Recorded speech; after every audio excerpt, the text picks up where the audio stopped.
Hello, my name is Elijah Wells, and today's review is Celine Song's new movie, Past Lives. A story follows two South Korean best friends who are best friends in primary school, elementary school, depending what they call it over in South Korea. Basically become very close friends until Nora, played by Greta Lee, moves to Canada, and Hong Zoo and Hong Song stays in South Korea pretty much for the entirety of the 24-year wait, with the exception of them meeting up at Skype within the 12 years in between. So after well over 20 years wait, Hong Song finally goes to New York where she is living just to see what she's up to over the weekend. Right out from the when the year started, 2023, this movie was already getting a lot of Oscar buzz already, as it had premiered at the Sundance Film Festival with rave reviews, and later at the Berlin Film Festival.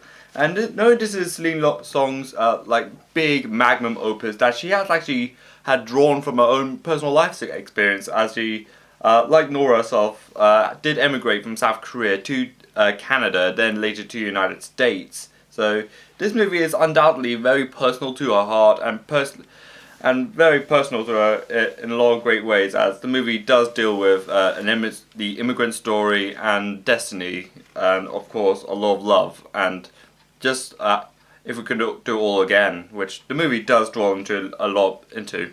The movie does boast some phenomenal performances here and there with Greta Lee and To Yu, who pretty much dominate the entirety of the movie, as they are both present in the 2012 section and the 2024 section, or present day section, even though it does say 20 years later. Their performances are absolutely phenomenal in this movie. They completely knocked it out of the park with that one.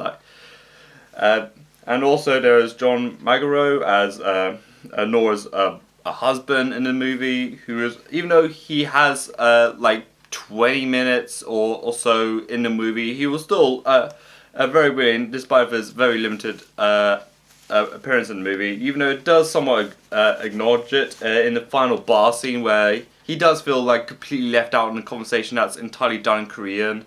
And Hong Song, who did almost commemorated him for just sticking around and just congratulating him for just being there for her, which is something that I found really bittersweet about this movie. Just something really joyful is that entire bar scene, which is so brilliantly written and so brilliantly directed as well, which is something I do majorly appreciate. Even though the story-wise does seem somewhat pedestrian, as it's basically just two Korean best friends from primary school just meet up after 20 years apart, meeting them face to face, the movie does have some very intense and very interesting introspect on philosophy about destiny and love and any past regrets you have, and just really catching up with old friends, which is something that is really, really interesting, and something that definitely does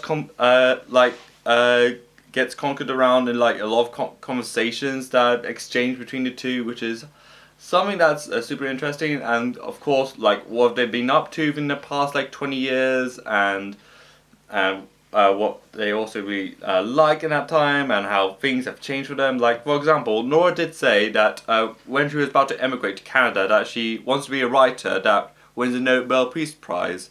But when it was at 2012, she wanted to be a writer that wins the Pulitzer Award. And the present day one is a writer that wants to win a Tony, a complete progression of character development, which is something that is really, really intriguing in my opinion.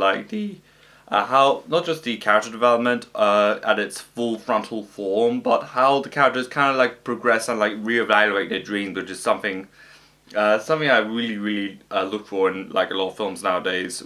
Even though Hong Song does in his character development unfortunately still lives with his parents, and he does get commented on behind his back, saying that he's extremely Korean by Nora, who she calls herself American Korean now, but it's kind of this part around the idea of identity being adapted or updated to simulate yourself into a new environment.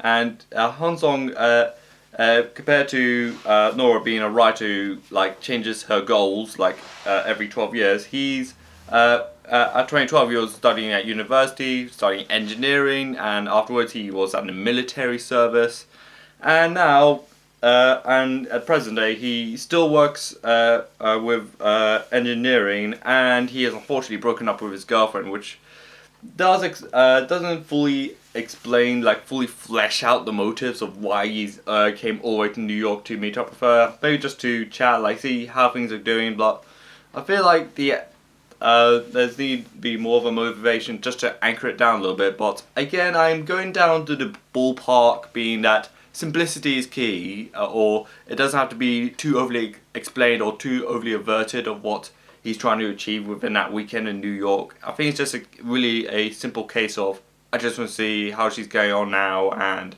just see how life is compared to 12 years ago and 24 years ago, which is again extremely understandable, and again simplicity is key, particularly in this movie. For Past Lives by Celine Song, it's definitely a introspectively interesting movie. Yeah, it's so simple at the same time. It's definitely goes in these goes down these two avenues all at once. Even though the story is really great in the movie, the direction and writing by Song. Even though I think this is her major breakout film, like she's absolutely brilliant. Greta Lee, To Yo, and John McEnroe they're absolutely brilliant in this performance. The writing is great, like I said. The movie, it does touch into some really interesting and somewhat philosophical questions of identity and fate, and just a case of past regrets, and if you could do it all again, what could be different.